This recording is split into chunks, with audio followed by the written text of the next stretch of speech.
Oh my goodness! Who's ready for part 4 of the real combat training that the world don't want you to know about? This just might be our greatest moment. Yeah. Oh, I got some secrets to share. Yes, come one, come all. Send out the carrier pigeons. Hope everybody's having a great day. Prepare for it to be great. If it isn't, yeah.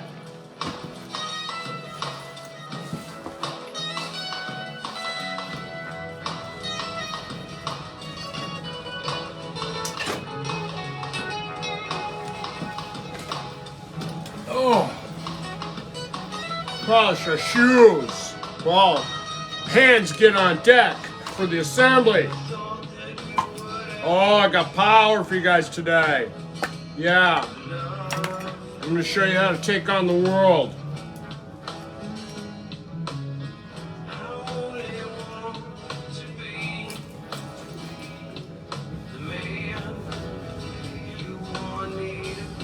Starts with shining your shoes in the morning. It's about self-esteem development. Knowing who you are, feeling who you are in your spirit and your mind. Having confidence in yourself. Keeping yourself occupied in your mind is the ultimate key to sobriety and fighting the wolves out of your life. Yes, the wolves at the door. Yeah.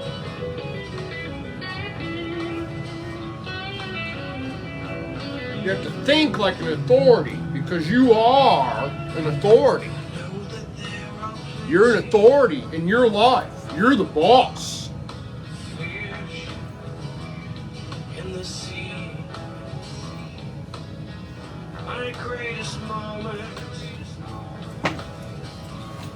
This is when you call me. I don't know who's there yet. Give me a minute to get this polish on my boots so it can dry for a second.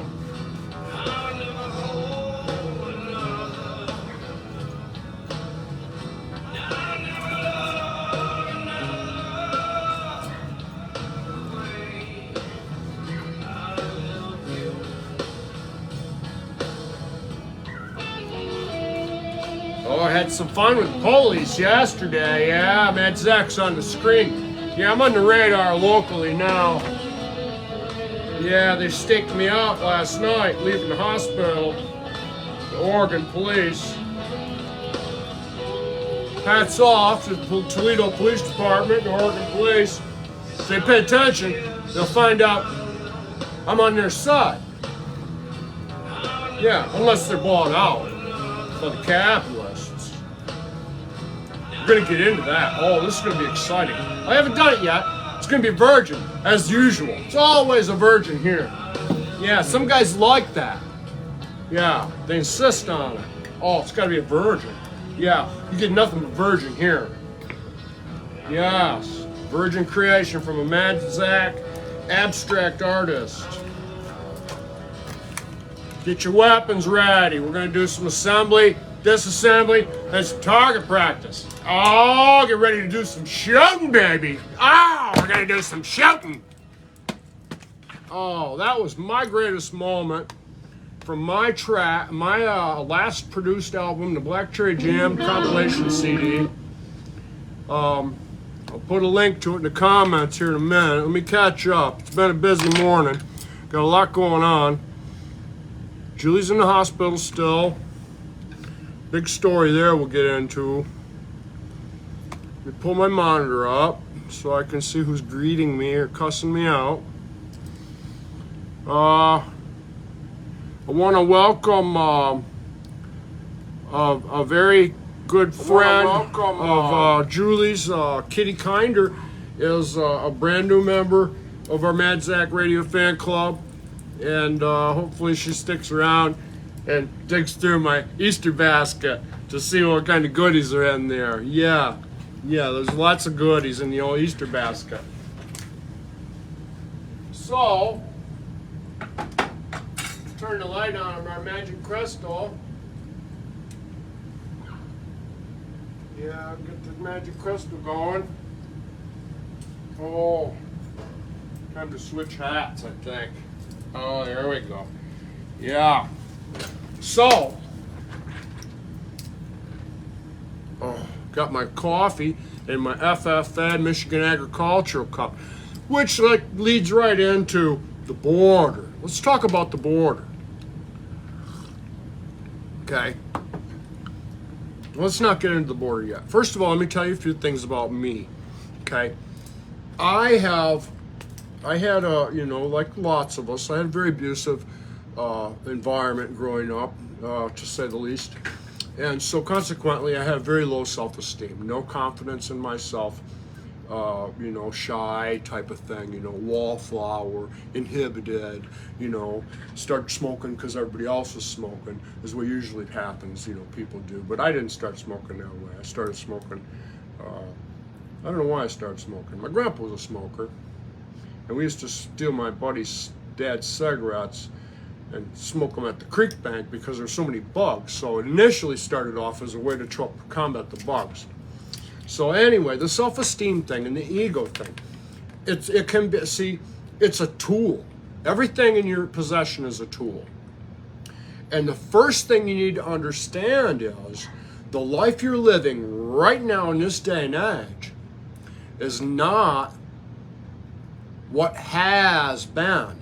So everything, it's all the technology with the development of the internet, they created a new world, okay? And you have to also create a world. You have to create you. And one of the ways that I do it is through, improving my environment, gaining control of my ship, establishing a pattern of what I'll accept for a living standard. Little positivity things. If you don't have anything beautiful to see out your windows, close them. Close the curtains and hang up some beautiful pictures. Things that stimulate your brain. You're a plant in the garden. You have to nurture yourself. Some wild things that grow in the weeds can be developed through cultivation and become a fruit-bearing plant that's useful. That's where a lot of these things that we have in life today that we eat were wild things that people were wise enough to tend nature and cultivate them and condition them into something. It's wild versus tame, like cockatiels, for instance, or cockatoo. If a cockatoo baby isn't hand-fed and cared for properly by the mother, a cockatoo is a great example. If you've ever seen a cockatoo that didn't get hand-fed and cared for, they're in the cage and they're screaming all the time, and they're always upset, and they're constantly molting and pulling their feathers out. It's a very, very, very sad thing to witness. It's as sad as watching death by starvation take place, and there's nothing that you can do. It's irreversible, and some the damages to humans is reversible, but you have to shut out the world. And so I have lots and lots of information I'm trying to cram into the program. I know everybody don't have a lot of time, but I have a lot of things to share, and it's hard to do because I have a battlefield going on in my mind on multiple levels. So let's see. Here's a few things. If you've ever seen any movies, we're going to refer to some movies. Clan of the Cave Bear. Okay, Clan of the Cave Bear. There was a scene where a guy took a fruit in the movie. The marijuana plant was featured in the movie, and he picked a fruit off of it, and he stuck the fruit inside of a piece of fruit, and he fed it to a guy who he wanted to sleep with his wife. Okay? So when the guy ate it and he became intoxicated to the point where he couldn't control what was going on in the environment, the guy took advantage of him. Okay? Very critical. Anybody out there on my crew's got half a brain knows exactly what I just explained. What's the deal with you and the cops? I'm high profile. Yeah, I'm competent. Yeah, I have important things to share. Yeah, I'm a squeaky wheel. Yeah, I'm the one. I'm adrift on an ocean full of sleeping people, and I'm the one that's awake. Yeah, I easily identify myself because I'm unafraid. Yeah, that's why.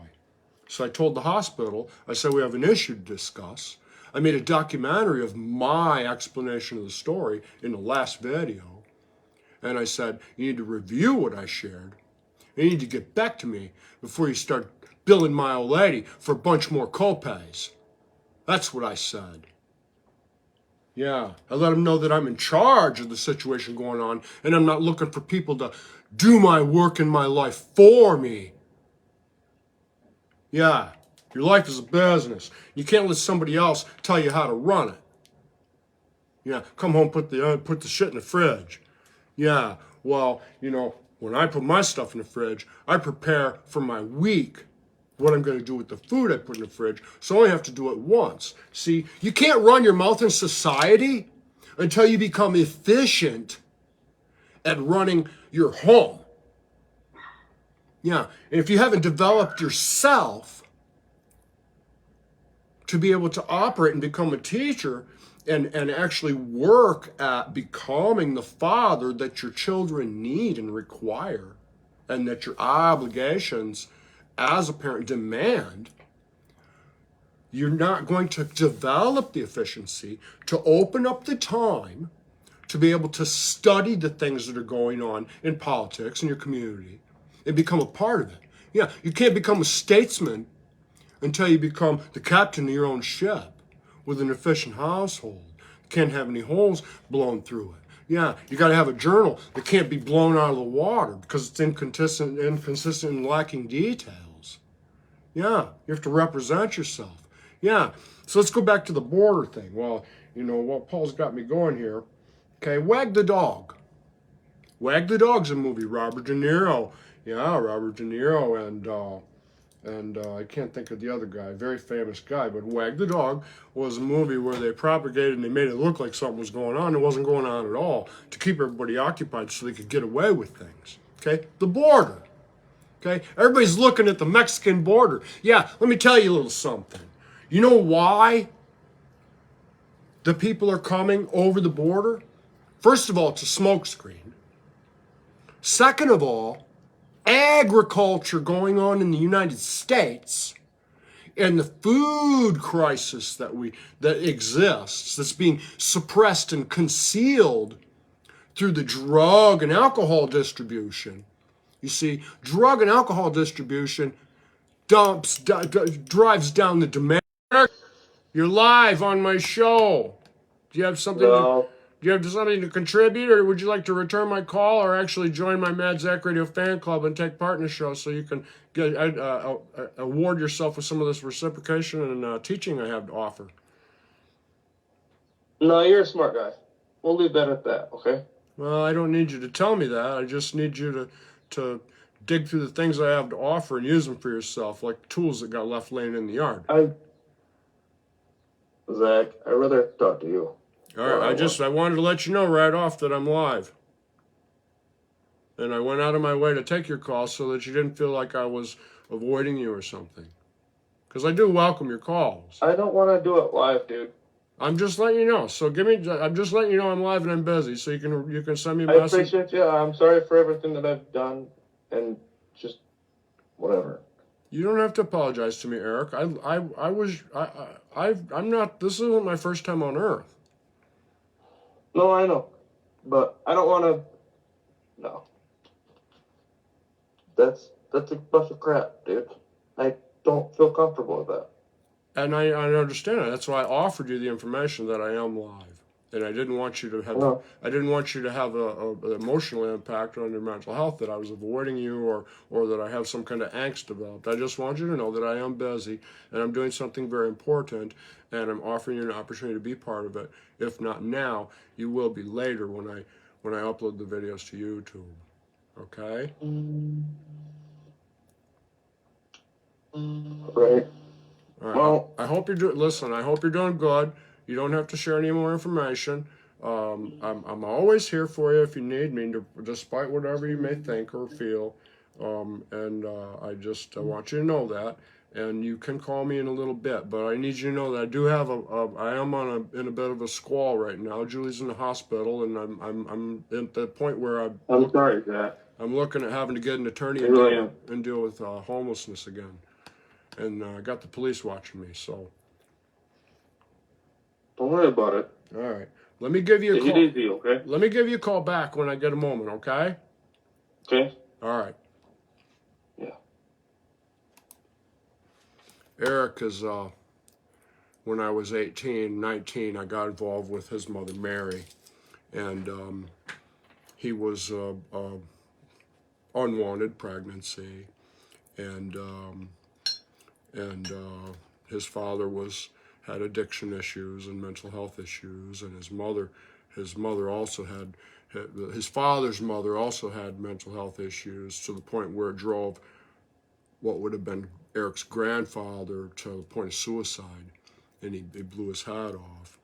And Mary, his mother, God bless her, she was abused very severely as a child and taken advantage of. Back in the 60s, when they put all the kids on dope, Mary was a victim of the phenobarbital, and between that and the molestations and the mental health impacts that it had, it messed with her mind, and she ended up dying in a home and in the mental state of a child, and it's very sad thing to deal with.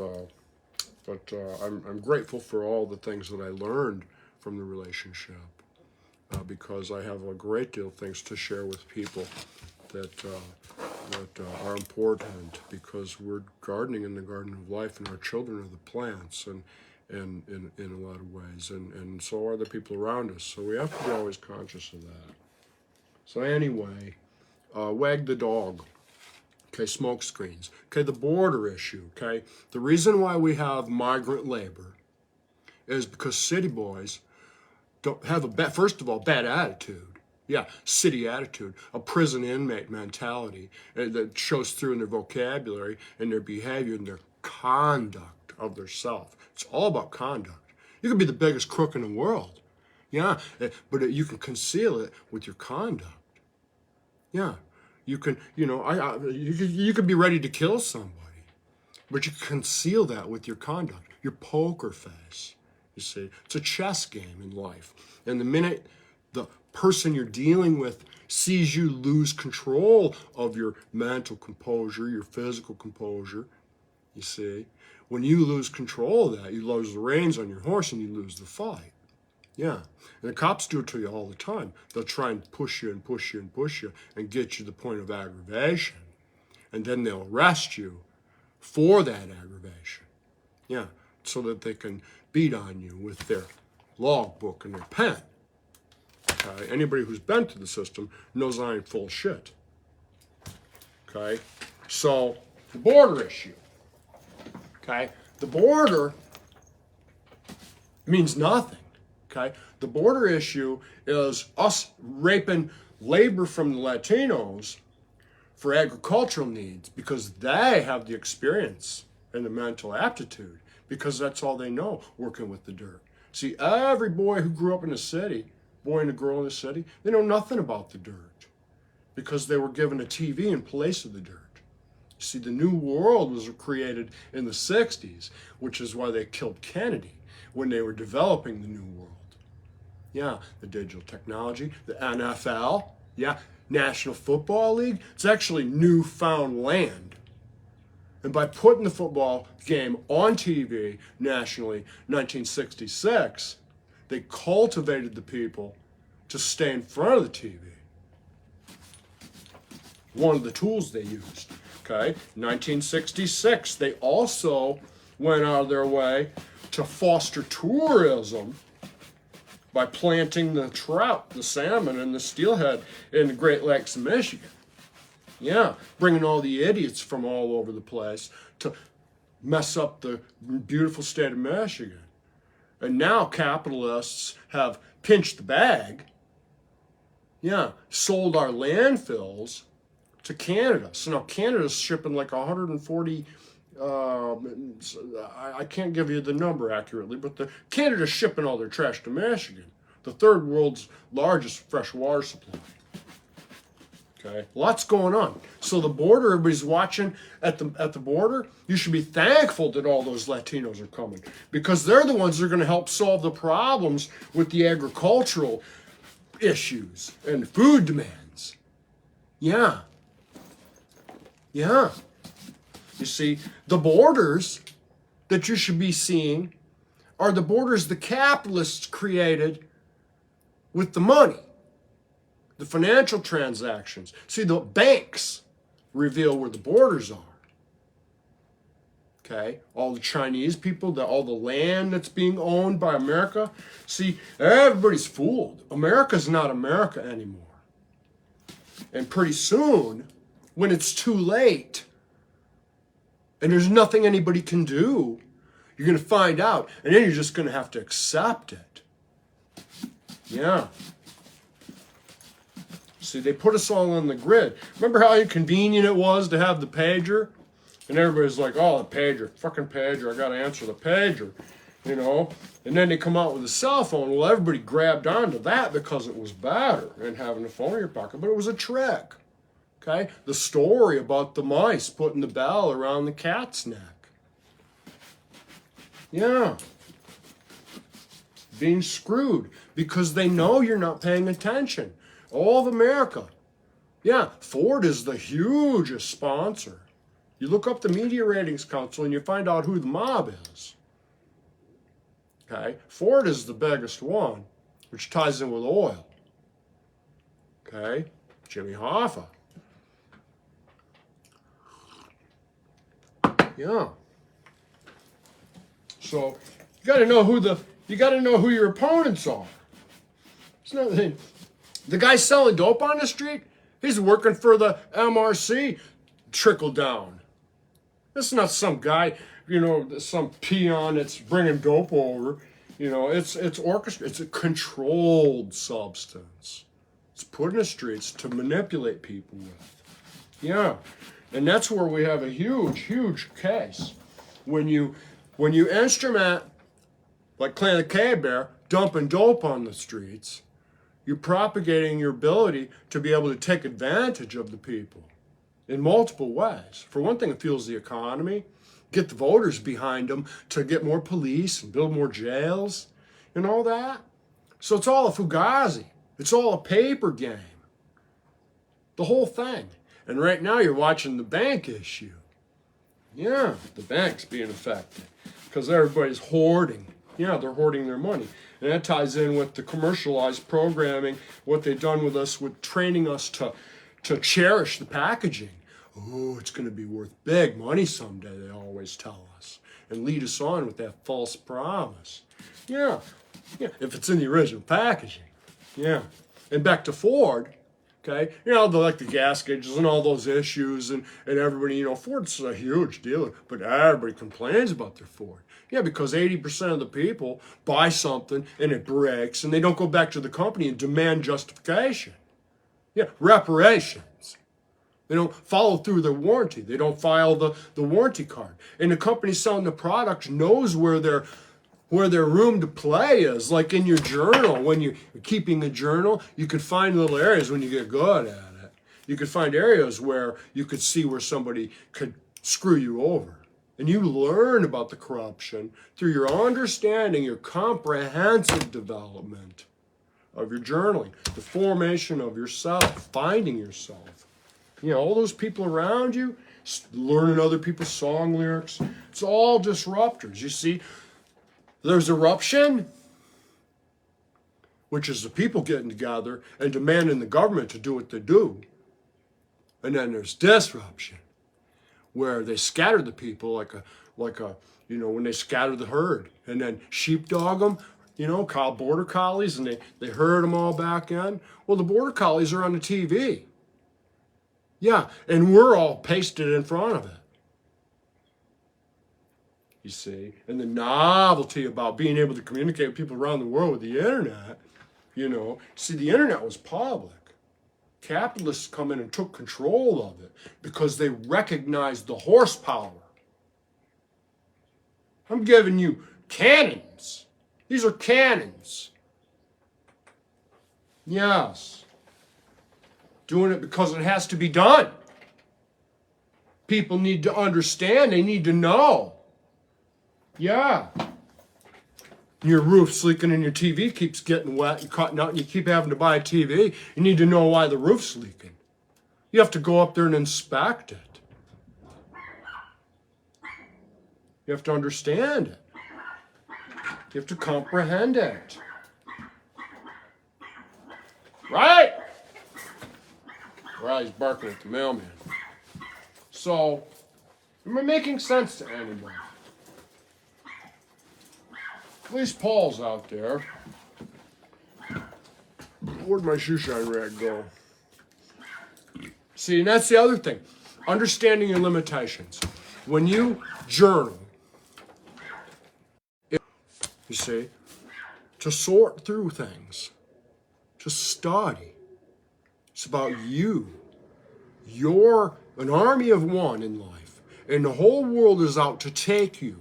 They want your time to make them money. And they want you to be in a position to where you'd be tantalized to give them your time to get that money. Yeah, and if you're an alcoholic, you got to have money for beer. Yeah, and when they killed your grandpa and grandma, who had the recipe on how to make wine or beer, it made you helpless. So now you don't know how to make beer, which is cheaper than dirt, and you depend on buying it at the store. Yeah. So then you keep working for that beer. Yeah. I'll tell you, this is how you stay sober. You avoid the news. I'm just trying to get some work done. What are you doing? Do you need? Good. Do you need? What do you do if a person is being an asshole? Well, what do you? In what capacity? Because people call me an asshole all the time because I demand more out of people that are around me. You know, are they being an asshole? It's not being an asshole. It's just wanting respect from people. Well, you know, I bet what I've been sharing is that you demand people's respect through your conduct. They have to have reasons to respect you. You know, it's how you treat them, how you greet them, how you how you work with them. You know, how you respect them when you work around absolutely. them. You know, like if you're this one I will approve of. You know, like if you're working on a job and you're doing some drywall repair, the guys around you should have enough respect for the contract. And that's the thing that I love about you. You know what I'm thinking. But at the same time, I'm like, no. I'm just like, you know what I mean? Well, your sentences are incomplete, but I vaguely understand what you mean. Yeah. Where are you having an issue? Can you articulate where you're having an issue with people? Flooring. Flooring. Okay. Most of all, flooring. What's going on? I typically have this problem with getting guys in there and helping me out with flooring. Yeah. And it's been a long time since I've done flooring, you know. Yeah. I mean, it's bread and butter, you know what I mean? Yeah. Well, the first thing I do when I'm working with somebody on something, if we start a project, I try to get their head in the game.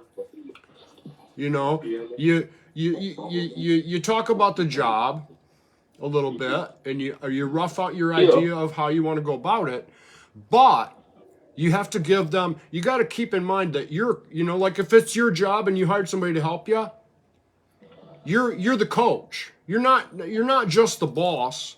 It's not just your job. You're the coach. So you have to give them a little pep talk, make them feel good about themselves first of all. You know, don't focus so much. You can't focus demanding the work out of them. You have to give them a little pep talk to get them to want to perform at their highest peak and their most conscientious level they can have. You know, like when you're doing flooring, you have to be detail oriented, not to smack the walls up with the flooring gun. Yeah. You know, you have to be detail I've had oriented. several times where I've just been like, dang it. You know, you got to set the tools down gently. You got to, you know, here's the deal. Take a little piece of cardboard. Here's the deal. Here's what actually happened. I had one kid that kept throwing nuts and bolting toilets and stuff and such. So, basically, I got screwed because of that. I grabbed the magnet pull out of my truck because for some reason I had that. Yeah, that's a good thing to have on the truck. Yeah, and it's bullshit. When you're doing flooring, you shouldn't have to do that. But when you get them, what is it? The cast iron? Or no, not the cast iron, but you get that stupid freaking yellow, oranges. You know what I mean? What the fuck is it? Copper. You get the copper shit in there. And you're like, well, fuck. Now, how do I get that out of there? Hope to God that it's because, well, there's a nut attached to it.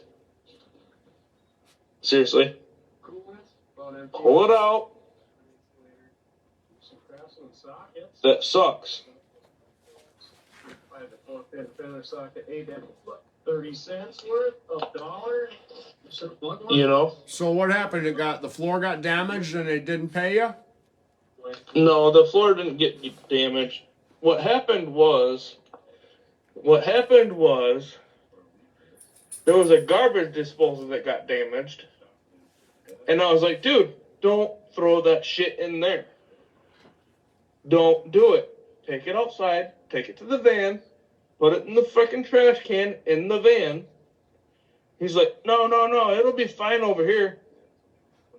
No, the fuck it won't.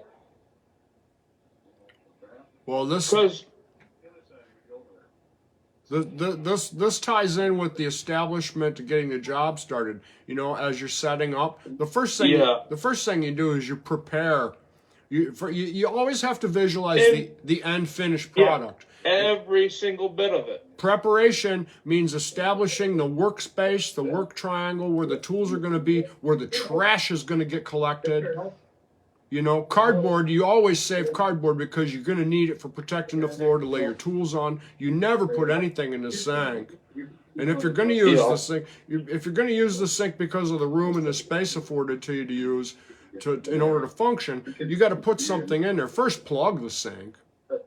Don't leave, you know, put a plug in the sink and then put a bag in there to collect the little pieces of stuff to use razor blades and things like that. No, you just don't use the sink, Zach. No, you shouldn't. I'm just saying if there's a limitation of space and you have to utilize it as part of your work area. Yeah. But here's the thing. You don't let him tell you what's good and what's not. You're the boss. He's learning. He's learning. And I was just like, and I felt bad because I got rid of him after that. Like, literally, I just said,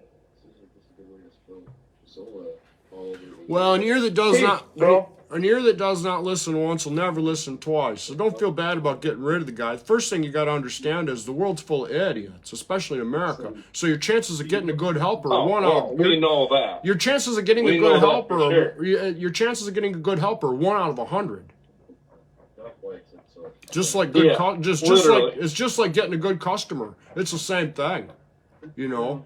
Most guys. No, the customers are more grateful because they know you're getting your shit done. Sometimes it's a little bit different. Yeah, until they buy you a pizza and they expect you to give them the world for it. Yeah. Well, I don't know. I've always had good experiences with the customers. I usually do too. Like, I've never had a bad, except for one. thing is, they're manipulative. They always try to get you to do little things, add to your job, or they argue with you about the price because it only took you so long. Can you help me out with this little bit extra? Yeah. And I don't mind I've helping. had that happen too. But you have to know where to draw the line when you're being taken advantage of, is all I'm saying. Because I do go out of my way to help my customers, and they're always happy. But the thing is customers can be con men. Most of them are looking for a way to save a buck, and they try to beat down the guy doing the job. That's why you see so much misinstalled stuff. That's why you see so many botched jobs, because they hire guys who will work within what they want to pay them instead of paying the guy to give them the finished product, so they don't have to replace the whole entire floor in 3 years. Again. Right. Yeah. So, they make their own bet. I agree. And that's where you don't give them any discounts. You got to go in and fix somebody else's fuck-ups. You don't give them no discounts for that, because they should have hired you in the first place. But they were penny pinching, trying to beat you down by making you sharpen your pencil. Yeah, you can't bullshit me about the trades. I know about customers. You got to handle them. I know your trades. I know our trades too. You got to handle them. You got to use psychology. Logistics. You have to use your logistics. You have to use psychology. Every freaking bit of the way. Yeah, the first thing you want the customer to see is an exhibition of you with a logbook in your hand, recording the details. Yeah, letting them know it lets them know in their subconscious that they are on record and that you can't be manipulated, that you're serious and fair. But I care about them too, Yeah. Just like everybody else, Yeah. But I love people. Yeah, but people. That's the thing about me. But their mentalities. I love helping people, and people take advantage. But you're in a capital. You got to remember always that you're in a capitalistic age where everybody's dictated by their money concerns. Okay. So you always have to keep that in mind. That's the first thing you have to understand, is it's about the money. Always. It's always about the money. For one thing, you got kids to feed, so don't go out of your way to do people favors. Yeah, I love my. Unless, of course, you owe them, or you can see clearly that you have a future there doing more work. Then you learn where to kiss people's asses and when not to. So, I know dang well you're still doing your thing. I don't care. So, yeah, I'm still live, but this is a private group. It's not public. And what you're talking about is a job, and it directly correlates with exactly what I've been professing for 2 years. So you're contributing a great deal. Look, I have no reason to disrespect you. I'm sorry about everything. Well, That's why all that. I am too, Eric. But the thing is here's the thing: we can't change the past. We can only learn from it. You see? Yeah, that's it. That's what the past is for teaching example. Because tomorrow might come. Tomorrow might come, and you want to take what you learned from yesterday. If we're lucky. And use it tomorrow. But you gotta always. If we're lucky. You gotta always keep. Tomorrow might. Yeah, but don't ever let yourself forget that you're trying to find happiness in your moment. And I find my happiness in performing with all my heart. And when I perform, when I'm allowed to perform with all my heart, instead of performing because some hack has instructed me to do things a certain way that I know are wrong, it makes me feel good. Like invincible. It's got a new battery, so hopefully it'll be a sponsor this week.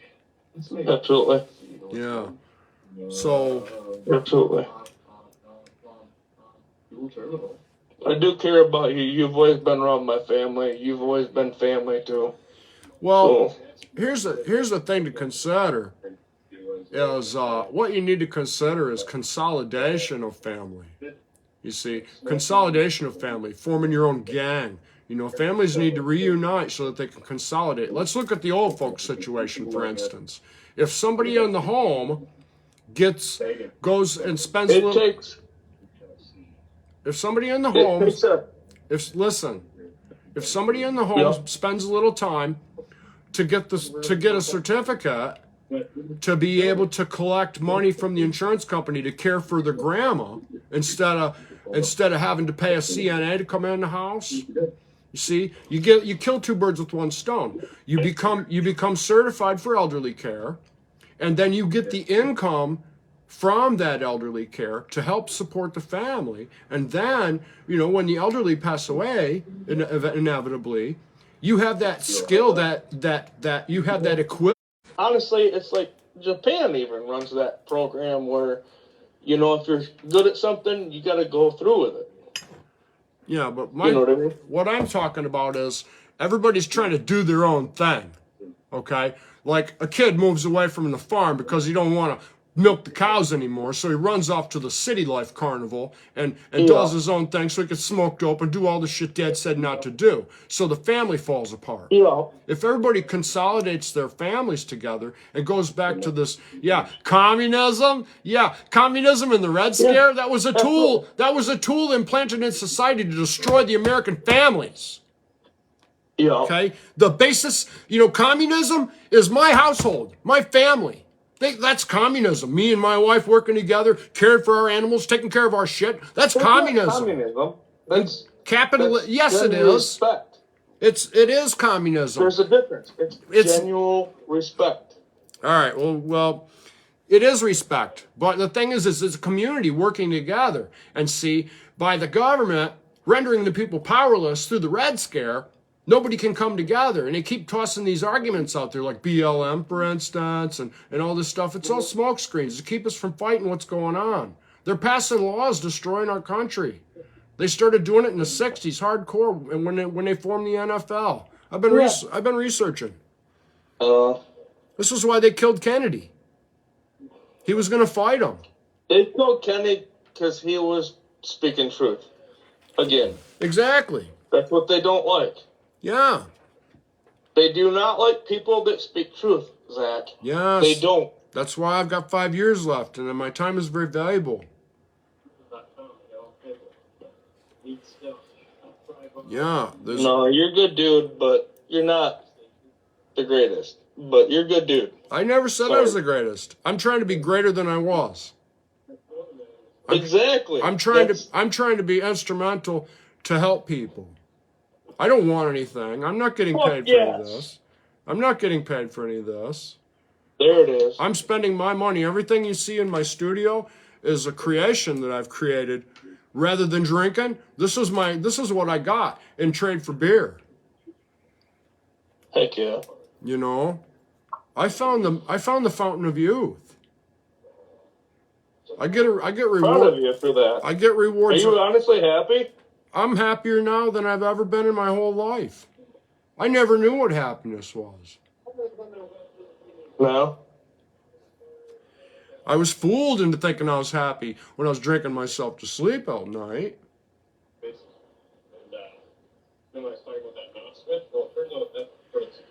No, but when I shut the world out, see, this is something that the divinity told me, okay?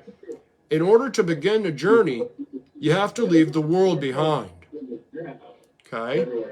You're not the world. You're you. Your family. The world is at war all the time for a variety of reasons. All the freaking time. You don't want to be part of that. Heck no. You want a beautiful garden that everybody wants to steal from. And that's essentially what you are, is a garden that everybody's stealing from. And that's why you don't have any money, and you can't buy your own house, and you're working with a used truck, and hand-me-down tools, and depending on somebody else to sell flooring jobs for you, and relying on people to help keep you alive. I'm trying to give people their balls back. Yeah. And I've got nothing to lose. Everything I'm doing, you know why I'm doing? One of the reasons why I'm doing everything I'm doing? Because when I'm dead and gone, I want my kids to love their dad. I get it. Yeah, that's why. Look at all that. My hair's standing up right now. Yeah. I'm trading everything I got just for the love of my kids. Okay? They're going to kill me. You think I care? You think I'm scared? I don't care. I had 3 cops follow me around last night, had me on a stakeout. I'm dangerous. Yeah, just with my words No, and my you're not. knowledge and the peace of mind that I found. I'm very dangerous. Yeah, No, you're not. I'm a threat. You know that, and I know that. But to the people I'm up against, the crooks. Are you keeping a journal? No. Do you keep a journal? No, I still don't. Well, that's your first You mistake. know why I don't keep a journal? Why? I'm ADD. I can't spell. Doesn't I can matter. read, but I can't spell. You need to Yeah, channel. it's fucking weird. You need to channel. You have to start with a journal, even if it's chicken scratch. It doesn't matter. It's personal development. It's your instruction manual for yourself that you're writing as you become to understand yourself. You know, it's like when you buy a computer and listen, the new cell phones these got. You know, you're not an idiot because you're like a computer whiz. You've been playing with computers since you were a little boy. But for the average person, they get the cell phone and they know how to do 3 or 4 things on it. Okay, there's a billion things you could do with the cell phone. How's that? How do you know that? You know that. The thing is, there's a billion things you could do with your cell phone, but most people don't know how to use all those features. And that's you. You know, you know how to do a couple things. You know how to eat and get drunk and have sex, but there's way more to it. You know, you think you got all the bases covered when you're a big boy and you can have sex and drink yourself to sleep at night. I've done it all. But that's just the tip of the iceberg. You know, that interrupts your personal development. You think you found the gold, but what you found was fool's gold. If you keep digging a little farther, you'll find the real gold. And I'm trying to help coach people. I'm doing everything I can to give people exactly what I think they need. Hope and belief in themselves. Give them strength to find their superpowers. You know, inspiration. You want your kids to be strong. I want everybody to be strong because I can't run a business if I don't have strong people around to rely on to help supply labor. Ultimately. You know, Think about it. I can only do so much. In effect, what I'm doing is I'm taking I know. on. I get it. I'm taking on the whole. Ultimately, you can only do so much. I'm taking on the world, the whole country right now with all the stuff I've been doing. The past 2 years, I've been fighting the world and displaying my development. As embarrassing as it was, you know, but I get a great amount of value out of studying my journal, my video journal, and learning from it. And I've got a lot of people that I've helped and that have come forward and given me the support that I needed to continue. You know, like A.D. Justice and Lauren I Shea. love the fact that you're supporting them and they're supporting you. Yeah. You know what I'm saying? Because it's around the world, and we're working together in the garden of life, the garden that we share the sustenance of. You're a good man, Zach. You know, Don't hold back. I'm trying to do something that I don't even know what I'm doing, but my spirit is guiding me, and I'm just following my heart. Do you, brother? Do you? And so that's what I'm doing. I'm trying to become wealthy enough to organize my family and preserve my family heritage and protect the people I love so they can continue on. Well, Yeah, it's about the bloodline, the family heritage, the name, the family name type of thing. All that stuff that was dismissed from general society's attention span. You know, everybody's out for themselves, do their own thing.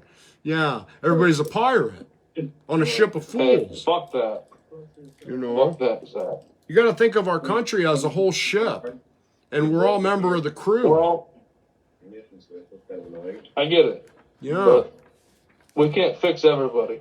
No, we can't, but we can begin to have an understanding of what to do by accepting the things I'm offering and considering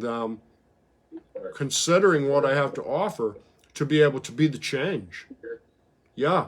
If everybody was keeping a logbook, we wouldn't have the government issues we have. If people start doing the research and pick up on the Yeah, we 2 will. years of research that I've been doing, we could take over the whole entire media, the whole entire internet, and our government.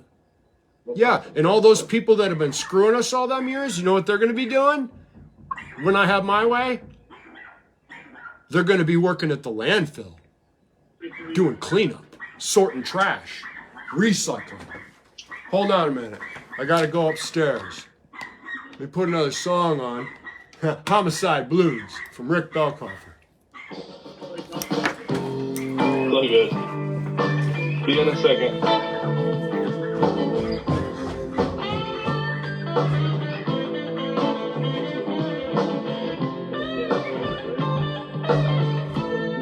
That boy ain't got no boy. Oh, like the river Jordan. Oh, I don't Lord. care what I have to lose. I gotta make the truth come out. 'Cause I'm afraid what I'll find out about you.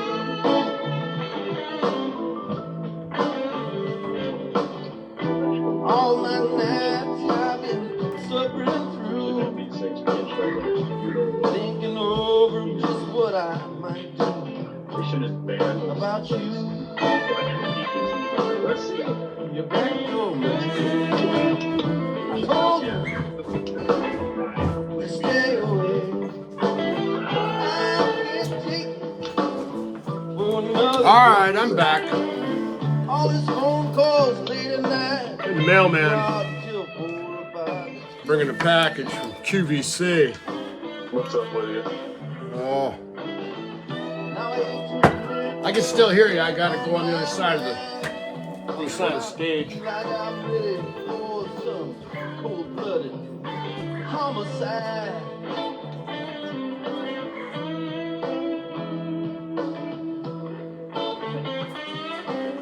Went to grab another hat. You know.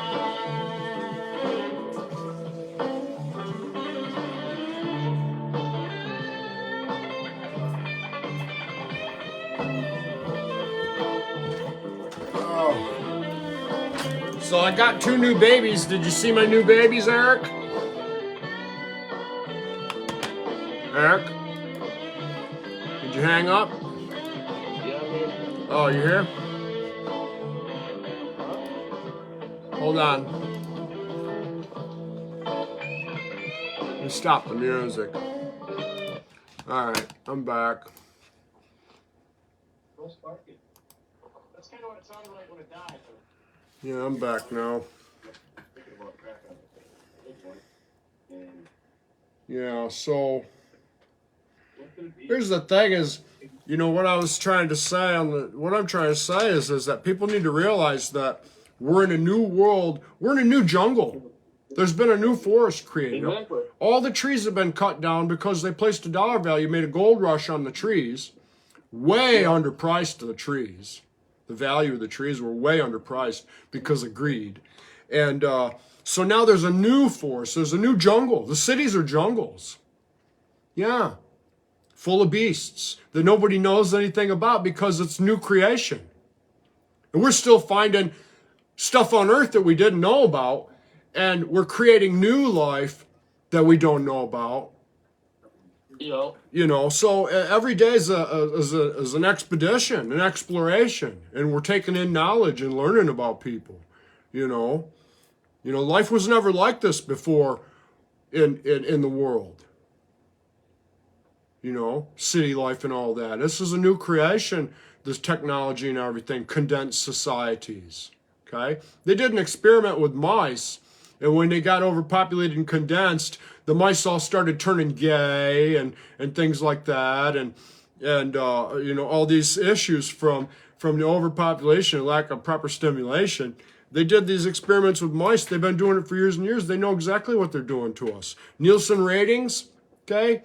Nielsen ratings and the Media Ratings Council are the ones that destroyed the borders with money. So the real borders are invisible. You can't see them unless you're capitalist. Yeah, the real borders are with money. That's why Chinese own so much property in America, because nobody knows what the borders look like anymore. They reinvented the border with money. And this all was done in the 60s. Mm-hmm. Yeah, redrawn with invisible ink. Because they know the ratio of people, 8 out of 10 people, the 80-20 ratio.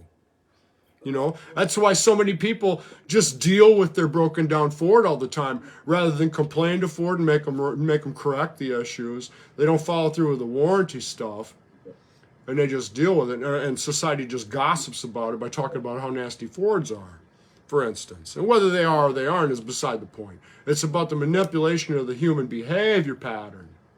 Yeah, and with the improper upbringing, there's no established education to work with, like the problem from the when they emancipated the slaves. The thing they didn't consider is that, okay, well, now you've turned these what were slaves loose in society and freed them, but they didn't have the basic tools from their family heritage to be able to survive in the new environment. So that bred and bred and bred and bred, and now we have a lot of very heartbroken, upset people, and poverty issues, and homelessness, and drug addiction.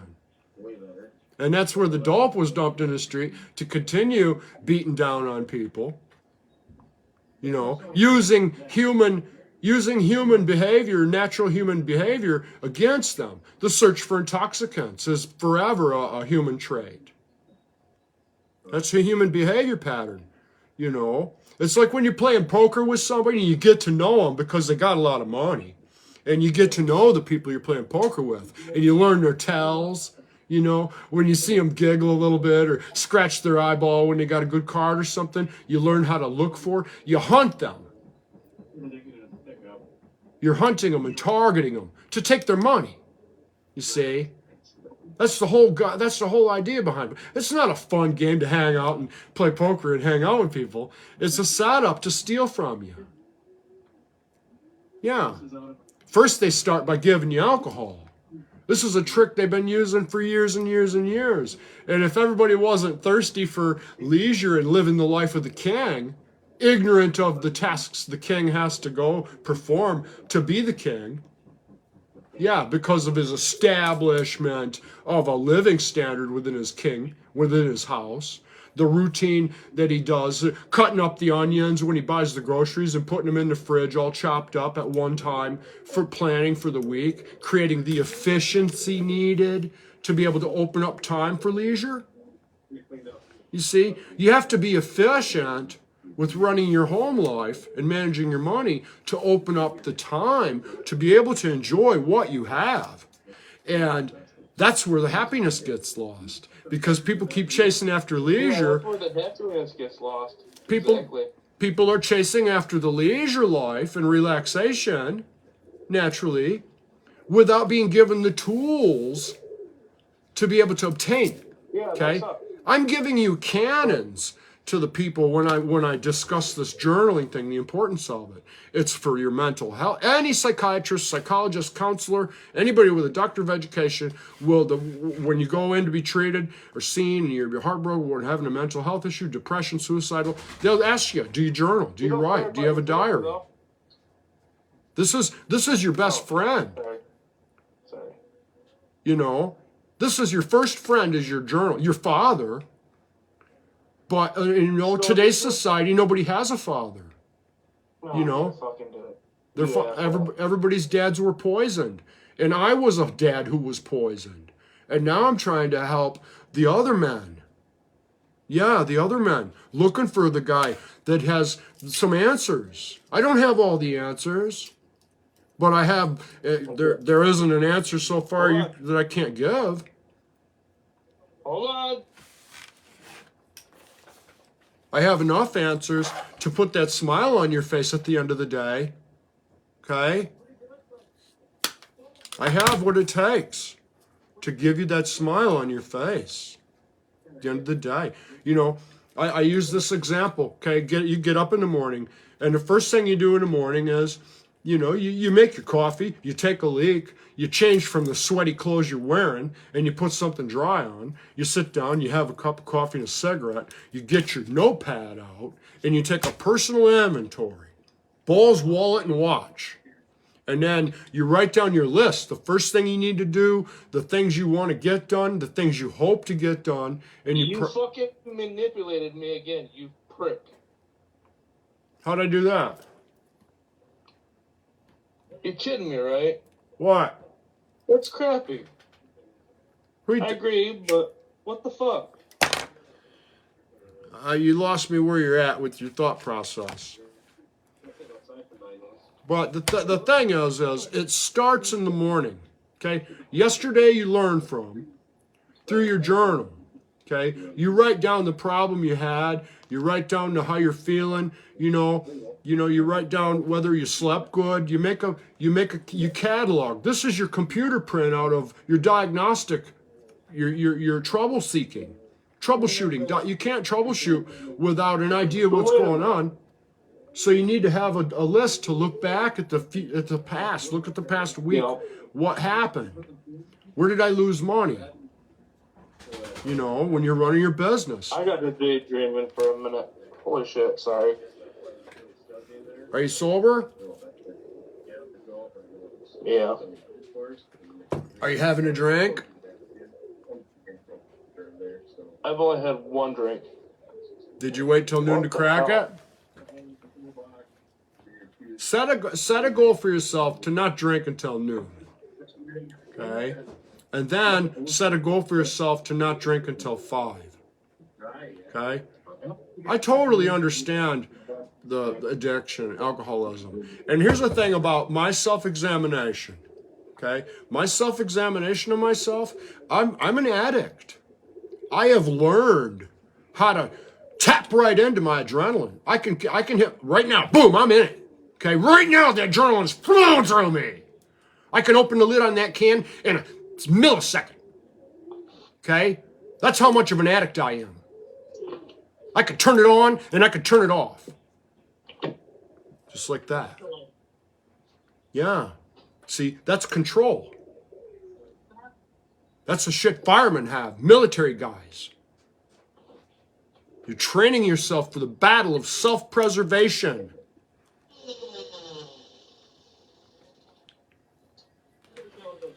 So, you got to reflect on your journal. Like with me, and this ties in with knowing your limitations. Like with me, I understand myself, and I understand that I am in a relapse area of my recovery right now. It's been over 2 years. Like 760 some odd days. But the stress I'm dealing with, the other day, last week I came home, and all I could think about on the way home was a can of Bud Zero in my fridge. And I knew and understood that my wanting that Bud Zero was me, wanting that beer. And so when I got home, I made a cup of coffee. I didn't have the Bud Zero. Because reaching for that Bud Zero, even though it's non-alcoholic, the whole reason, it was all about the reason why I wanted it. I wanted it because I was beat. I was exhausted. I was run through the ringer. I felt like I'm in a situation where I might not get paid. And I was stressed and heartbroken. I wanted that beer. But I made it a point not to have the beer. Because just because of the way I felt wanting the beer was starting the pattern. You see, the pattern where, well, I'll just have one beer, and then, what they call it in AA, then you're back to 6-pack syndrome, where, well, I'll just have a 6-pack. And then next thing you know, you're right back to a 30-pack plus of 5.9 every day. I was drinking 2 30-packs of 5.9 a day. And whiskey. And Percocets. And marijuana. Okay? That Wolf of Wall Street shit, that's Mad Zack. The way they were going at it. That's what I was doing. You can learn a lot from that movie. the Fugazi. Okay, all of America's a big Fugazi, unless you got a journal. Then you find out where the truth is. This is where the reality's at. What you wrote down, what you're living. Everything else is bullshit. Okay? The guy next door is beating his wife because she won't give him money so he can keep using his cocaine that night. You know, or the guy on the other side of me stealing money out of his wife's purse so he could get another bottle of beer. You know, type of thing. So I close the curtains and shut the doors. That bullshit. I've got no friends. I've got my birds, my dog, my wife, my journal. And lately my mother's at the age where she thinks she's going to die any day, and she's at the point in her life where now finally she wants to talk to her boy. Burning the house down or something. Nah. So No. Yeah, so you know, here's the thing. It's, you know, knowing your enemies, knowing where your rewards are. See, in conduct, you know, it's water seeks its own level. Ansel Mitchell, a preacher at the Pentecost Grand Valley. I appreciate you, Zach. I really do. Grand Valley Voice of the Pentecost was a man who had a church, and it was a 98% black church, and people from. Do you know where your daughter went to church at? She went to a Catholic church. Yep. Yeah, she was at the. You know. I know you know. She was at St. Mary's, I think, or No. St. Anne's. No. I St. don't. Mary's and St. Anne's. St. Mary's was a hospital.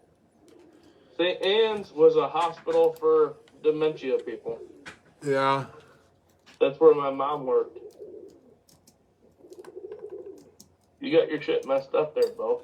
I'm not trying to think about it right now. I've got a lot going through my mind. I have the information, but I can't. know, I'm not don't forget that. I'm not in the frame of mind to reminisce about those details. I've got different files open. See, the thing about, you know, I have a bit of an ADD thing too, and what you have to understand is my mind is like it's like 100 TVs around up there. Rocket mile, fucking one thing at a moment, and bam, bam, bam, bam, bam, all over the place. Yeah, I'm watching 100 TVs. I've got 1,000 files open on my desk in life, and I'm looking at all of them, and I've got a notepad for all of them. So I've got a lot going on. I should be sitting behind a desk somewhere, other than my own. Maybe this is my desk. Maybe I'm doing the most important thing I could do with my life. You are.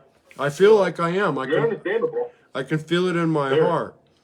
But you know, the gravitation, water seeking its own level, starts with vocabulary, because your tongue is a rudder. And if your vocabulary is similar to the vocabulary of everybody else on the street, slinging crack and reciting. You know, she went to St. James.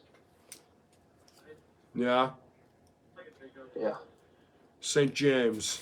Yeah, I know that her great grandma put her in a Catholic.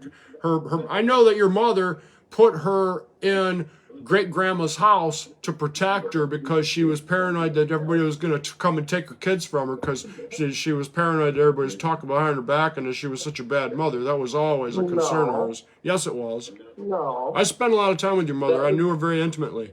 That was because my mom wanted to make sure that she had the best education she could, and my mom actually hated that. Yeah. She hated that she never got to spend a moment with Sarah because of the fact that things were going the way they were going, Zach. There's things there that you don't. Here's the thing. Everybody has a stroke of genius at least once in their life. And your mother's stroke of genius was putting Sarah in the care of her great-grandma. Okay? That was the most fantastic move she could have made. Grandma, it was her grandmother. Grandmother, yes, grandmother. Yeah, descendant, blue blood. She says she's got blue blood. Descendant from royalty. But the thing is the best thing your mom ever did was put Sarah in her possession, in her custody. That was the best thing. And she went to the best school. Didn't put her in her custody, Zach. Well, I'm not here to argue with you about it. I'm trying to give your mother some praise. Okay? Sarah is right exactly where she needed to be. She was offered a job in Intel because she's got phenomenal. You don't even know who the fuck she is now. Well, again, Eric, you're talking about stuff that you don't have any notes on what I know. Okay? You don't have any notes on I what was I know there. about Sarah. I You, don't have to have notes. I was there. you don't have any clue about how proud I am of her or what I see. You're not No, seeing I get it. you're I not get seeing it. through I'm my not- eyes. You've been misguided and misinformed, and you understand you understand things from the information that you had provided to you. Whether it was wrong information or right information, that's what you have to base your understandings on. So you need to understand that. On the break, Okay? Like the molestation thing. returns with what little spring force returns. Yeah. You don't have any clue about how many times the police came and had me come down there and interrogate me. Now it's okay. Shaking my hand saying, "Thank you very much, Mr. Polk. Sorry for the inconvenience." Okay, I dealt with a lot of nightmares from your mom, but I'm not here to talk about any of that. It's all water under the bridge that I learned things from that I could share with other people to help enrich their lives. This ain't about gossiping about family members and friends. I Why don't. is it that? Okay, you can talk about it online. You can put it that way, but you can't talk about it. I mean, Here's I'm what. baffled. Well, you're baffled, yes, and you know why? I'll tell you why. Because you're not I'm sober. baffled because you can put it online, but You're baffled because you're not sober. You don't have command of your mental faculties. I'm trying to help navigate you. Go ahead and take the hard line off. Otherwise, I'd be talking about old drinking and drugging stories and keeping your head in that. I'm trying to help you develop if you're willing to accept that. I mean, smoke. clearly you appreciate what little I have to offer because you even bothered to call me, which I'm grateful for. Dude, I want to listen to what you got to have to say. I really do. At the same time, I'm just aggravated because every time it comes to reality that you're talking about my mom that took care of me and my sister, and I had to we lived in a trailer, and I had to give my sister pork and beans, just trying to make it by. I know about suffering. I know about all that. I spent 26 years on the streets homeless, paying off $50,000 in child support. I don't know the details That about. sucked so bad. Yeah, well. So bad. Not to be a dick or anything like that. It sucked. Well, the thing is, what you have to understand is And my dad was mad at you. You were mad at my dad. Blah, blah, blah. I took your dad in and gave him a job. I gave him a place to stay. I fed him. I cared for him. Okay. I get that. This man that despised me. Okay. You know why he despised me? Because I had something more of my manhood than he had. Okay. I had more control of myself. Yeah, they call you an asshole when you're in command of yourself, when you have your own education, when you don't owe $200,000 in student fees, student loans, when you demand more and have expectations out of the people around you that they're not fulfilling. Then you become the asshole. Okay, you remember McReynolds? Yeah, that's where your dad and I lived together, on McReynolds Street. When I went up there and I tried to pick up their cell phone, that little brick cell phone, old as shit. You remember that? Bag phone? No. Because I had a bag phone. McReynolds, the flip phone, that piece of shit gray brick phone. What about it? And he said, no, that's mine. What about the phone?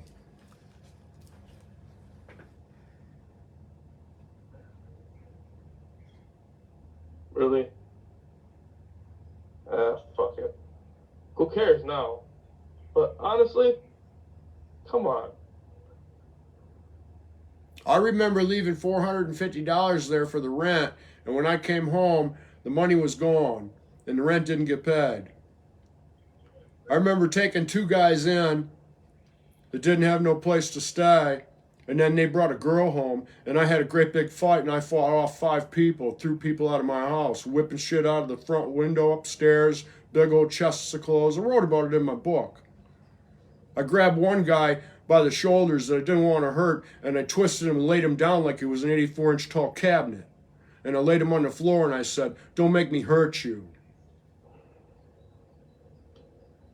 Your dad was in the other room, hiding in the room I gave him to sleep in while I was throwing people out of my house. The biggest mistake I made that day was going downstairs and slashing all 4 tires on their car to make them incur some expenses, which only stopped the winds of To make change. it so they couldn't leave. Yeah, I made it so they couldn't leave. I wasn't thinking I was so mad.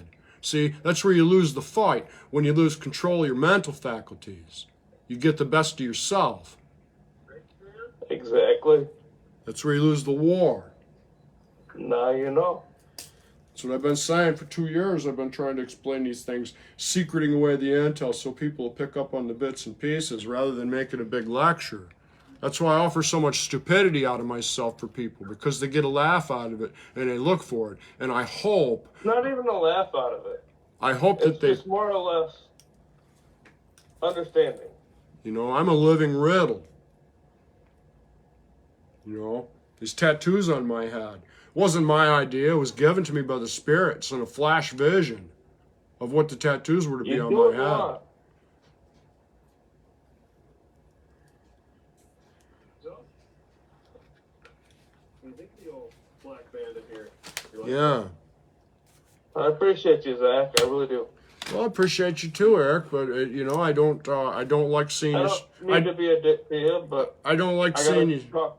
I don't like seeing you struggle because you're somebody that's part of my family.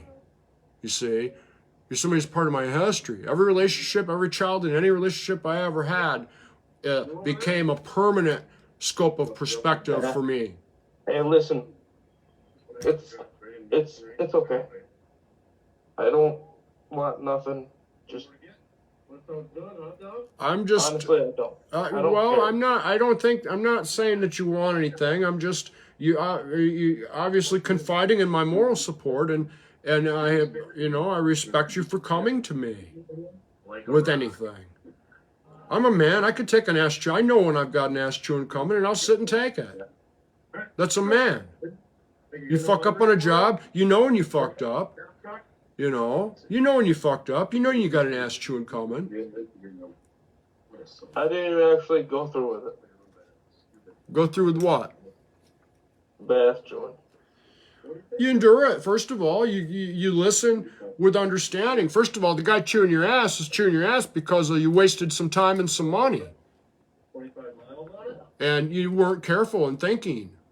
You know, like if I drink too much and I can't get up for work and I'm 2 hours late, I threw off the job scope, the perspective of the job scope to finish at the price and on the timeline, the deadline that we're supposed to meet.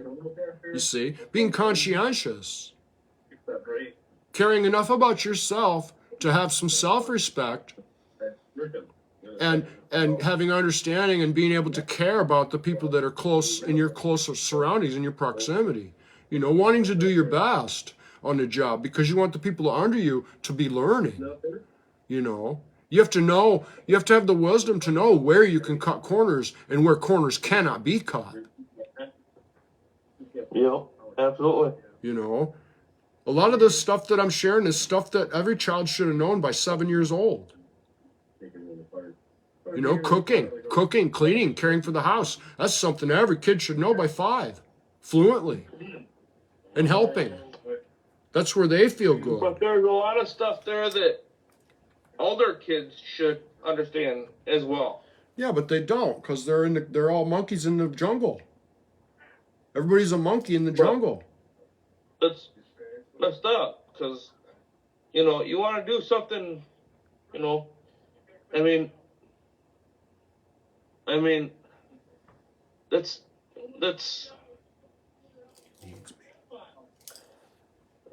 how do I put that? That's the complete backward thing of thinking.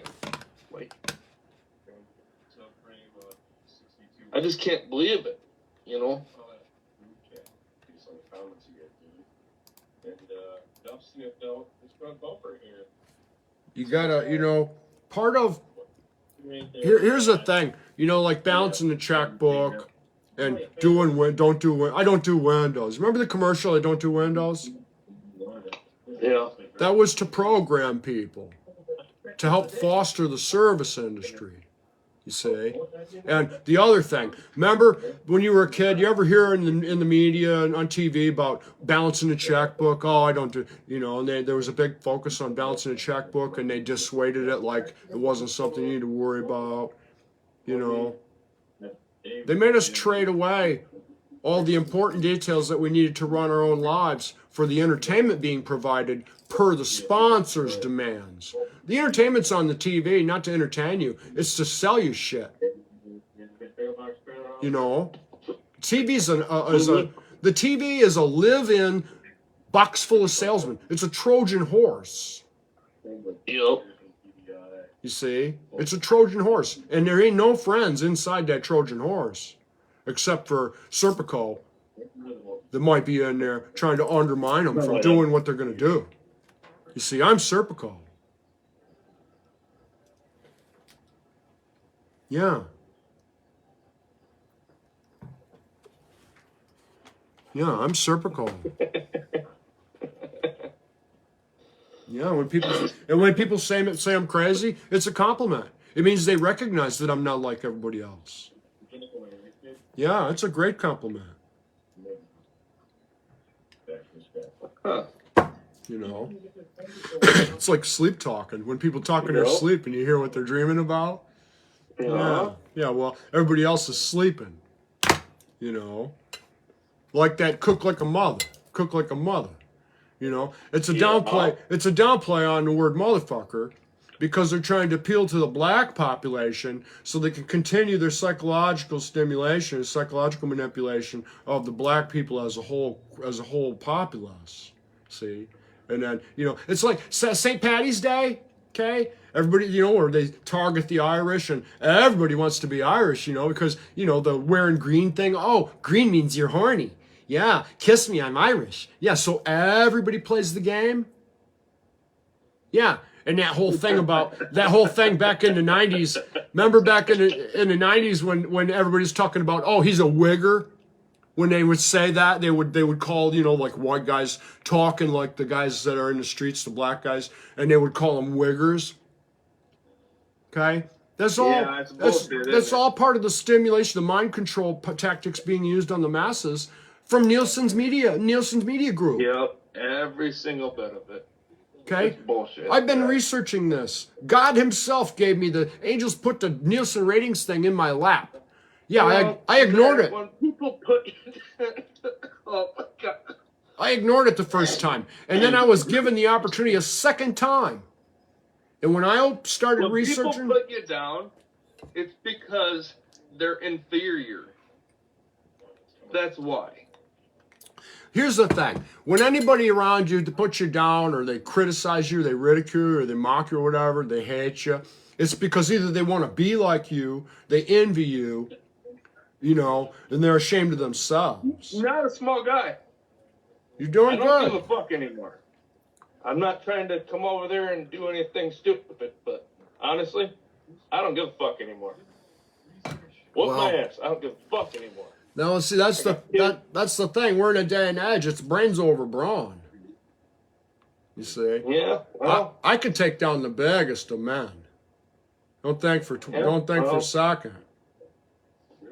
Doesn't matter if you're smart about it. You got to know how and when. You know, like if some big bad biker come rolling up to my house to kill me right now, I'd rush out there and rip him right off that bike before he had a chance to get him. Fuck off the door, right at them, head first, bitch. Rip him right as soon as he gets off the bike. I'm not afraid. First of all, he probably rode 100 miles. Okay, so he's exhausted from the ride in one aspect. His hands are numb from hanging onto the wheel to the steering. And I'm not afraid. And he ain't even got his gear off to start swinging. I'm not afraid. So knock him right down. Give him one. Swinging, I'm just smart. But thing is I don't want to fight anybody. And my point is if I do have to fight somebody, I want them to come through the door, because I ain't just going to fight you. I'm going to kill you. Yeah. So I want you to come right through that door, because I'm out for blood. Okay? Yeah, you got two choices in life when it comes to offering me a proposition. Okay? Give me the job or give me the casket. That's your choice. The job or the casket. And that's the attitude you got to have. I love your anger. You got to have. I could turn it on. I could turn it off. I can go from bloodthirsty to lovemaking in a millisecond. I'm in control here. Love your anger.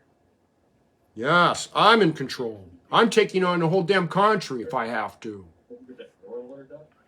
I've had it. My whole family, I've been robbed of everything. Everything. You see, I'm the 1%. I'm the 1%. You still got family. Yeah, to an extent. But thing is I lost everything. Okay. One of the things that Objects don't matter. One of the things that I had to accept in order to stay sober was to accept the fact that I'm not a father anymore to my children. They're off doing their own thing. Their minds have been poisoned. Yes, the fuck you are. Now I have to be. Whether you believe it or not. I'm still a father, but You but through my spiritual growth, my capacity of my fatherhood has grown to where now I'm a minister. Okay? Now I'm a universal father, offering those things to everyone around me. What a father should be offering to a developing child. You know? I have to be a father. Sometimes the guy's 10, 15, 20 years older than me in order to get through the day productively. I have to nurse people. I have to coach them. I had a guy with me in a crawl space. Okay, you ever been in a crawl space? I'm sure you've been in crawl spaces. A lot of guys haven't, but I'm sure you've been in a crawl space and you got just a little area to work with. You get claustrophobic. So the guy comes in there. Little fucking thing. He finally comes in there, and then he starts freaking out. And I said, "Look," I talked very gently. Go back out. No. You don't send him back out. You don't send him back out. You force him to endure what's got to be done. So you coach him. I said, "Look, I need you to take a deep breath. I need you to take a couple of slow, deep breaths. I need you to relax and gain your composure. We got to go through this. I need your help. We have to go through this step by step and get it done and get it out." I says, "I don't want to be in here either." And with just that little bit of nurturing, I got him to complete our mission. You see? You got to remember, it's not about being bossy. It's about knowing how to drive, knowing how to navigate. So when you're working together, you got to give people a little pep talk. Like the construction trades, working in construction trades. People need to understand we're the new cowboys. We're the unsung heroes coming in and solving home problems that people can't figure out how to fix. We're the guys that come in and save the day. We reestablish order and a living standard in somebody's house with our new work that we finished, and it gives them a new life, a new start. That's something that we as tradesmen have to understand and have some pride in ourselves as tradesmen to do our best and be there. We're surgeons, okay? When you go in and work on redo a floor in a house, you're doing surgery.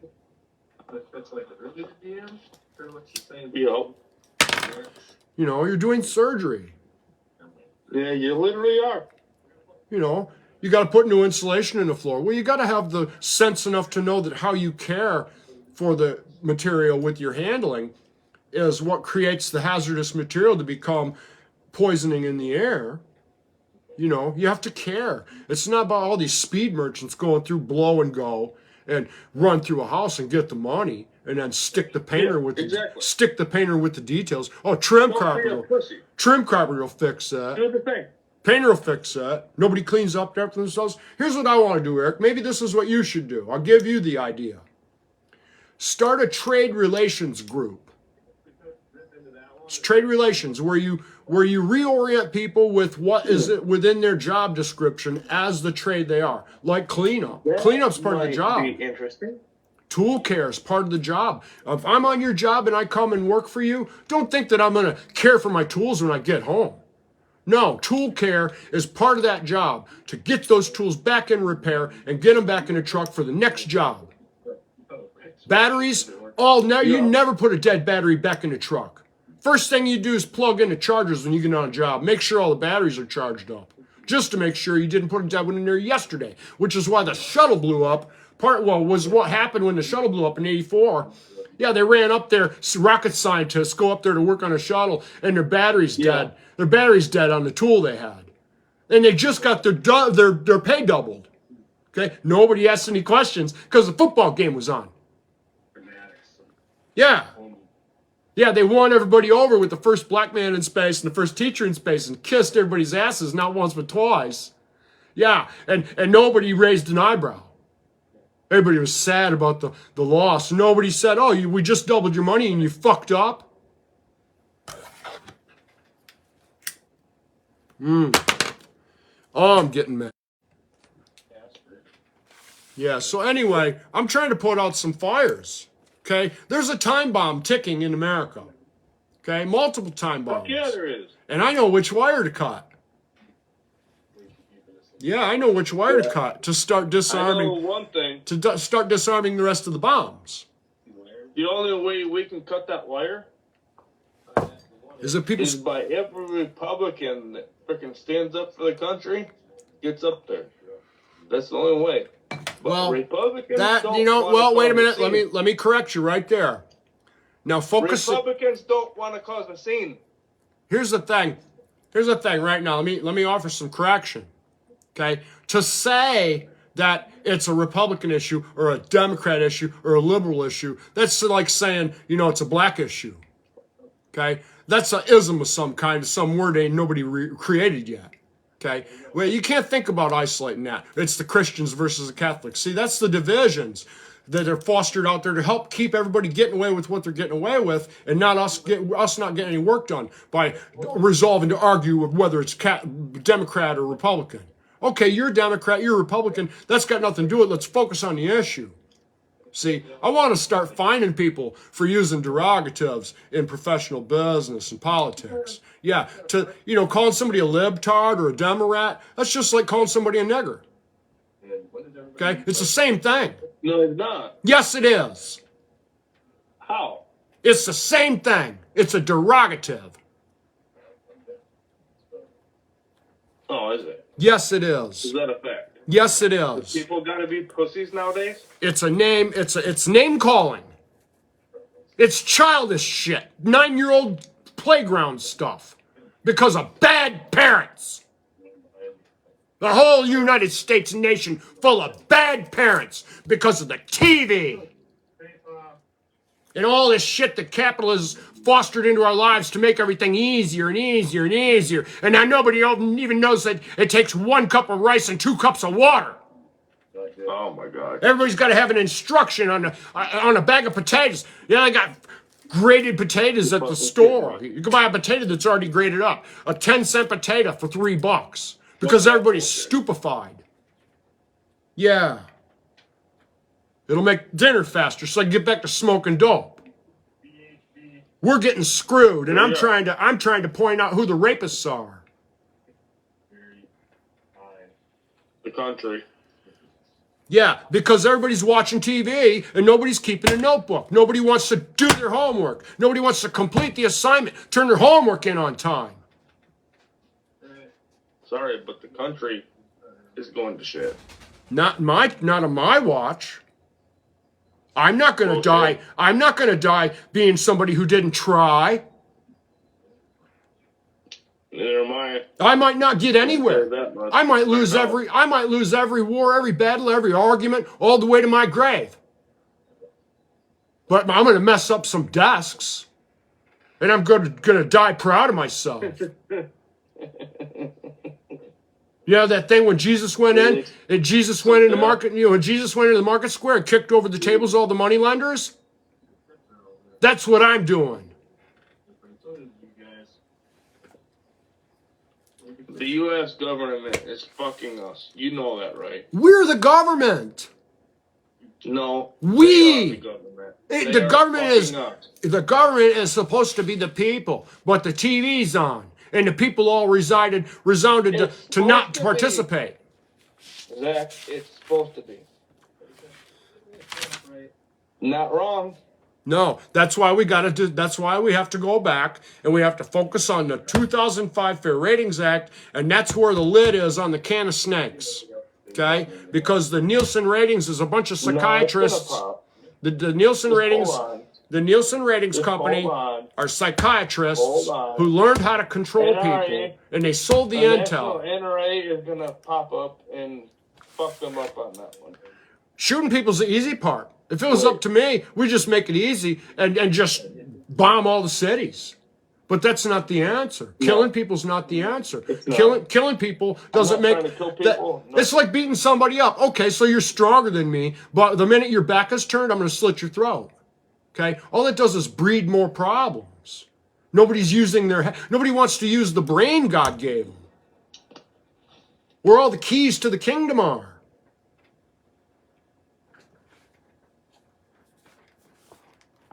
Call interrupted my whole thought train. I'm glad he called. Who's talking to me?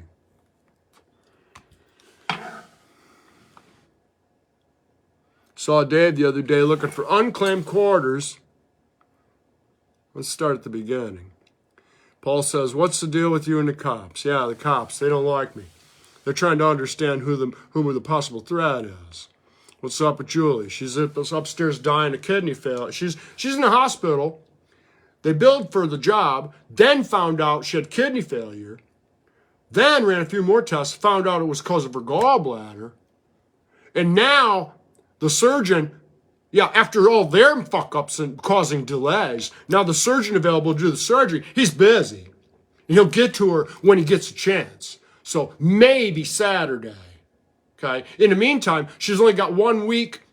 She's got to have 7 days in order to get a disability claim from her insurance. She might lose her job, 120 grand a year, and ties in with my life insurance policy for burial expenses, and us being homeless, having to live in a camper out on a 6-acre farm that's devastated. Needs about $5,000 worth of work immediately just to be able to reside there, put the power back up, and get the septic and the plumbing work, the well working. Okay, I'm sitting on a huge thing. I got no business trying to coach the world. My whole world's about to blow up. I'm on a sinking boat, gonna drown, gonna die on the ship, putting people in lifeboats. Is the equivalent of it. Yeah. I don't even have time to make notes in my logbook. That's what's going on. I'm about to lose everything again. Yeah, I'm going to be tested by God, see if I can stay sober through it. Yeah, and then lose Julie in the process, somewhere along the line maybe, and see how well I do with my new education and new tools I've been given, and this higher plane of existence that I'm on, with my enhanced perspective that nobody else has. I'm going to be tested to see if I can do it on my own now. Possibly. These are things I've considered. So my brain's working real good. Hi, Mildred. Hi, Mildred. Yeah, cheap labor for wealthy farmers. Yeah, because, all the people coming across the border, that's to ensure that the food supply doesn't get interrupted. Because there's issues. And the migrants know how to handle gardening and deal with food. And city boys don't. They'll be out there with their hypodermic needles from diabetes. Yeah, injecting pee in the bananas and stuff. Yeah, putting mercury in the potatoes. Peeing on the heads of lettuce before they put them in the cart and all that nasty shit to get one over on the white boy. For instance. Because they don't have anything. Because nobody educated them. They don't have a heritage, a family that gave them the tools to be able to compete and survive. Yeah. Can't wait for somebody to kill me. I've seen enough. I'm sickened by it. Corporate welfare. Yeah, the stimulus check wasn't to help us. It was corporate welfare. Yeah, and somewhere in the bill where they said to give them the stimulus money, is somewhere revelation details revealing that America is not America anymore. Yeah. And all the people, see, the people they're buying out with cooks like a mother, Yeah, they don't realize that, they don't realize that the captains on the ships are abandoning ship. Yeah, Trump's got a place in Russia, for instance. Yeah, all these people, all their money's all overseas in other places, while people overseas have bought out our country. Yeah, you don't know what the chessboard looks like because the TV's on. Nobody's reading anything. I'm on top of too much stuff. I know stuff I don't even want to know. I wish I never knew any of this. Ignorance is bliss thing? Yeah. And I'm not permitted to say what I know because that would cause a riot. If I said the things that I know, it would cause a riot and mass hysteria and panic. Yeah. Secrets I have to keep. It's not easy being in my position. And I have nothing. I don't even know why I'm doing any of this. Can't hear what I'm saying.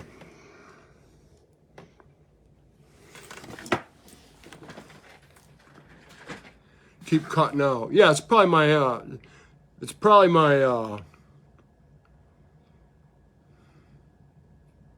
yeah, let's get to Dave, okay? Let me tell you a little something about Dave. I don't know if you can hear me or not, but my camera's going on my phone. Let me see if my video camera's going on my recording apparatus.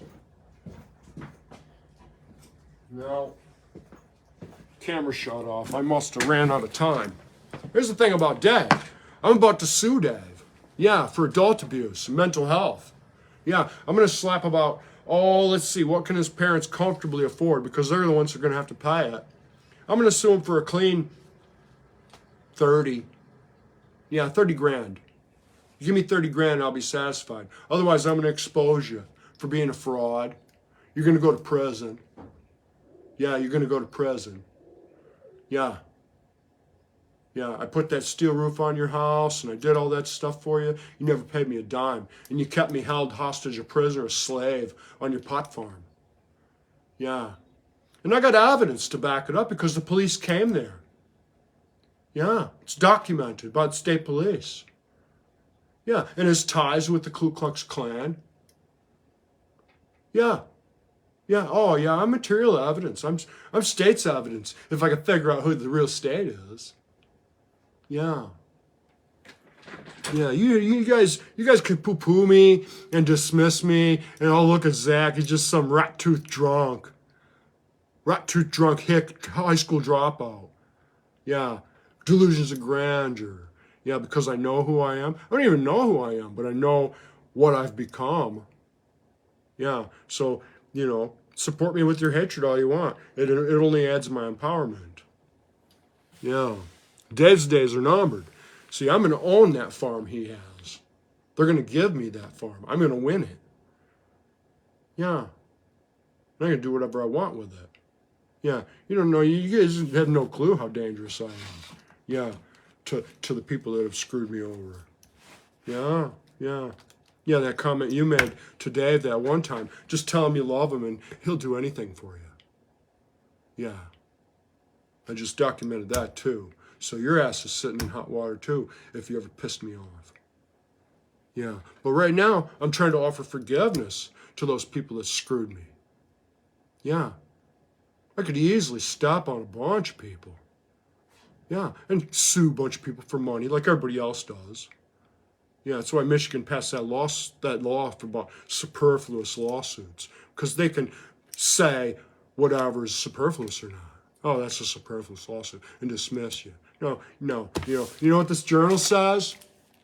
Journal under somebody's arm. It says you ain't screwing me. Yeah, it says I'm keeping notes. It says you're being recorded. Yeah, like that thing where you say, oh, well, eavesdropping and oh, well, you can't record phone call conversations because one of the people have to know or whatever. Yeah, well, your logbook is the law. Yeah, your logbook and your birth certificate.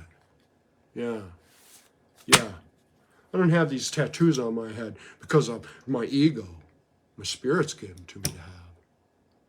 Yeah, and the fact that I got them on my head and everybody knows it's painful. Yeah, that only proves me. Yeah, as the man that you're not willing to see. Yeah, just delusions of grandeur. Yeah, I can't wait for somebody to kick my door in. There will be blood. Yeah, you come in here my house and try and harm me. I don't want to have to do it, but it's going to be exciting. Yeah, when it happens. Yeah, it is. Like I said, I've seen enough. Can't wait to die. All I got to do is stick it out another 5 years. A little less than 5 years. Yeah. God already told me. I already know the status I'm going to have when I'm dead. Yeah. And I knew in my subconscious, my spirits have been with me, guiding me all my life. I always knew I was going to be in the history books with George Washington and a bunch of other people. Yeah, I always knew that. And now I'm seeing, you know, I'm reflecting and I'm looking at all the lessons that I didn't understand why I was being taught them, you know, like pi. I actually used pi. Yeah, I've used pi. Yeah, to do a round top window for fun. I did it for fun. Yeah, you're not talking to, you know, your general average everyday bear. No, whether people want to tell me I'm special or not, or whether I think I'm special, I don't. But I actually am. Yeah, and I'm offering something that is immaterial and priceless. Yeah, yeah. 4-letter word. Yeah, hope. Yeah, care. Yeah, love. Yeah, to people that I'm trying to help culture and cultivate into appreciating it. Yeah, because everybody deserves a fair chance, and I'm trying to level the playing field. Yeah. Yeah. Yeah, I heard you. Yeah. See, I've got a photographic memory. I've got a special mind. I remember the lights on the ceiling the day I was born. Yeah, the sound and the vibration of the wheels on the cart rattling over the cracks in the tile floor and all that. Yeah. Yeah, I have a huge, huge story, but someday they're going to make a movie about my life. Yeah. After I take over the media. Yeah. Anyway, I got things to do. Julie's up in the hospital. She's trying to call me. Peace, love, you know, who cares? Be the change. Yeah. I don't have all the answers, and I never will. Yeah. But I got a lot more than 100 guys you can get and put in a room. Yeah. And right now,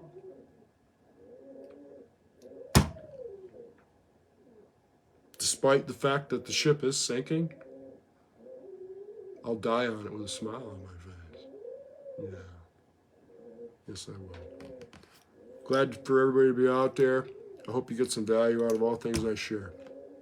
Yeah. Yeah, I do. See, next, here's my big plan. Yeah, my flex operation to get in the face of the authorities is I'm going to offer everybody, you see the asshole merit badge? Yeah. So here's the deal. I offer people a chance. Watch see, this is part 4 of my Asshole 101 class. Yeah, Asshole 101.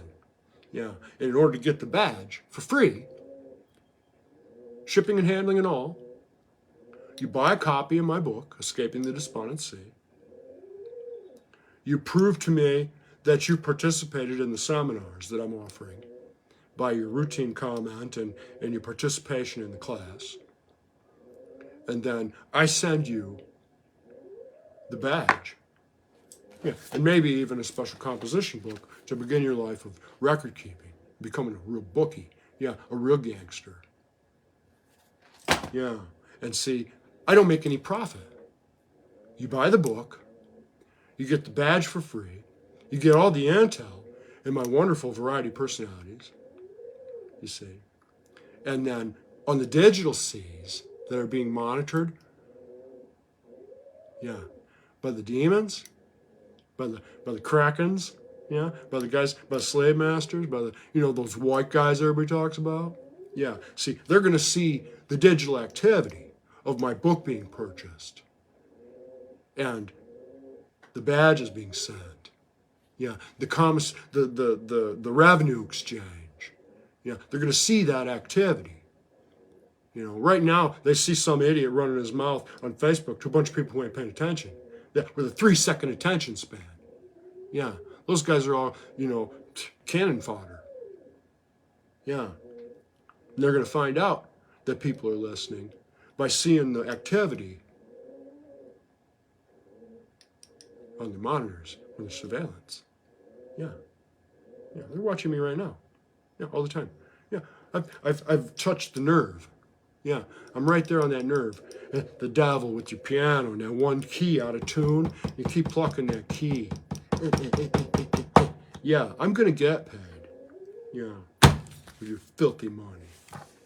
Yeah, I can't wait. Can't wait. Yeah, there will be weeping and gnashing of teeth. Just like it says in the Bible. Yeah. Yeah. And all my words are always provided to me. Yeah. Just like it says. Yeah. Yeah. And I'm not even, never was a religious person. I'm still not a religious person, but I am a believer. Yeah. I already know what I'm going to get. Well, I haven't seen it, but I know I won. Yeah. I just have to get to my death. Yeah, I have to get to that day. Yeah, I can't wait. I'm out of here. I gotta go do something equally important.